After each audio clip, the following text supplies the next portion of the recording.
Douglas Bickford. It is the 19th of March 2022 at 9:55 a.m. here in Klamath Falls, broadcasting live out of my hometown, out of my 105-year-old house, here in the Mills Edition. What I'm doing on Facebook Live is, and I have been for about, I don't know, maybe a month now, 3 weeks, teaching self-esteem out of this book right here. Her name is Dr. Susanna McMahon. She got a PhD in psychology. She also has a master's in philosophy. It's called Portable Therapist. She lives in Madrid, Texas with her husband. She's 73 years old. She's a psychiatrist, therapist, counselor, many years. I'm not sure if she's still doing it or not. I can't find anything about her. Okay. That's why I am going through this book one chapter at a time, teaching you how to love yourself. Because every chapter, almost every chapter in this book, talks about how we've been trained and taught not to have self-esteem. Self-esteem is self-love, self-confidence, self-worth. It's how you feel about yourself inside. Okay. Think of self-esteem as, this is what self-esteem is. Most people don't even know what it is. What it is, you have your significant other, right? You love them. You would do anything for them. You would die for them. Because you love them, right? You know, you want to be with them. You want to talk to them. You want to hang out with them. You want to sleep with them. You want to go eat dinner with them. You know, you want to go to the movies with them. Think of self-esteem as that towards yourself. So you put yourself in the position of the person that you love. Okay. That's what self-esteem is. Okay. So anyway, in this book, she came up with a simple concept. It's called mirror therapy, to give her clients self-esteem, self-love, self-worth, self-confidence. And here it is. You look at yourself in the mirror, you say, I love you. Say, I love my inner child. Say, I'm worthy to love, worthy to be loved. Say those three things to yourself in the mirror daily, instead of criticizing yourself in the mirror, folks. It will give you self-esteem. I kid you not, on steroids. I've been doing it for over a year. And I did it because it came from a psychiatrist to do it. Because I had none, because I was sexually, emotionally, and physically abused as a child by my parents. So I carried it my whole life until I found this book, and I discovered that one simple concept. So anyway, the thing about self-esteem is, without self-esteem, you can't love without it. You can't be loved without it, and you also cannot be content. Content is you feel good about yourself, how, where, and what you are. It's also known as internal peace. And then you can't have internal peace until you attain self-esteem, until you love yourself. And the other thing about it is, like I said, you can't love and be loved without it. So what happens is you get yourself in toxic relationships, because two people that have no self-esteem will attract each other. So then the relationship turns toxic to each other, unless you force yourself to stay together, unless you look beyond all the abuse and you just stick it out no matter what happens, and you continue to abuse each other. The only way to get a healthy relationship is to have attained self-esteem, self-love, self-confidence, self-worth. And those three things to yourself in the mirror daily will do it. And she knew her clients, when she had thousands of clients, didn't have self-esteem.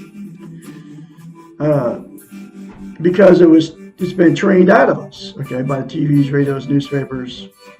Now it's the social media. And that's what she talks about in this book, and it's all true, okay? we all feel bad about ourselves because of all of our training. So anybody can get self-esteem. Those three things to yourself in the mirror will do it. And then you'll be able to get in a healthy relationship. Then you'll be content. Because what people use, you won't be happy all the time, but you'll be content. You'll have this internal peace. I got it now because I have self-esteem because of mirror therapy. But what people use to try to be content is drugs, alcohol, sex, TV, religion, gambling, material possessions, money, people, food to try to be content. And all those are called externals. They'll make you happy temporarily, but they'll never make you content permanently. Okay. Anyway, so here is the next chapter out of this book from Dr. Susanna McMahon.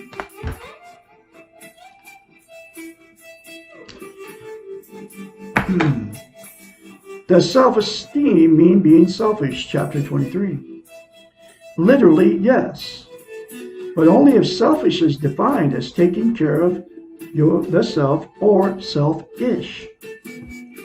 The dictionary definition of selfish is being too much concerned with one's own welfare. Here's where that training is coming from. The dictionary. Too much has been emphasized because generally we interpret selfish as being in any way concerned with one's own welfare. Our Western model has taught us that selfish is a terrible concept and in many ways seems to have confused the idea of being selfish with that of being self-centered. Self-centered is defined as stationary or unmoving, a center about which other things move, occupied or concerned only with one's own affairs, egocentric. What is the difference between selfish and self-centered? Selfish, in the self-esteem sense, involves your relationship with yourself. The self is not the center, with others moving around it. No one else is required to perceive the self as a center of anything. Selfish is a one-man or one-woman show. The focus is simply taking care of yourself. We can stop trying to be the sun with others revolving around us and be content to be stars shining by ourselves. I love that analogy. No, the concept seems to cause as much argument and be so difficult to accept. It would seem that no other concept has been so well ingrained into the very nature of our beings that this idea that it is evil to be selfish. The great paradox here is that the people that we refer to as selfish, the ones that we believe are too much concerned with their own welfare, the narcissists of the world, are some of the most insecure and self-centered people around. These people have no self-esteem and are unable to take care of their own needs or to love themselves. They spend their time focusing on how to control others and to be the center of their environments. Their energies are on the externals and they are devastated when others finally leave them. These so-called selfish ones are the epitome of the weak ego and the exact opposite of the selfish, self-esteemed ones. I'm a self-esteemed one now. You can also be a self-esteemed one too, by those three things to yourself in the mirror daily. In order to love ourselves, we must know ourselves. In order to fulfill our own needs and wants, we must first know what we need and want. How can we do these things if we do not focus attention on ourselves? Question mark. Be selfish. Take care of your precious self. No one else can, not in the way that you want and need. Whew! There's another very important chapter for you out of this book, The Portable Therapist. You can all get this book. It's very cheap on Amazon, between $5 and $15. Get this book, read this stuff for yourself in black and white, folks. If you do the simple concepts in this book, there's many more concepts in this book to get healthy-minded, because that's why she wrote the book. because we can all be our own therapist. And she is my therapist now. She has been for over a year. Get the book.